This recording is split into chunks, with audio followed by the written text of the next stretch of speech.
Yo le pregunté sonriendo, ¿cómo te llamas tú? Porque tú eres muy hermosa que me gustas tanto a mí.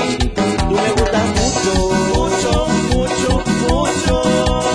Tú me gustas mucho, mucho, mucho, mucho.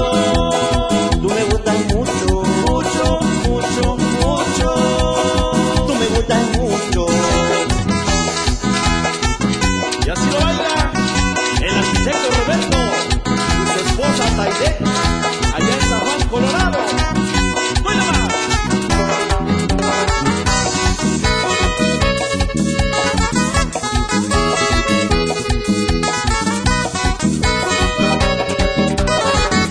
Caminando, caminando, caminando me encontré a una mujer muy bonita con ojos color de miel. Yo le pregunté sonriendo, ¿cómo te llamas tú?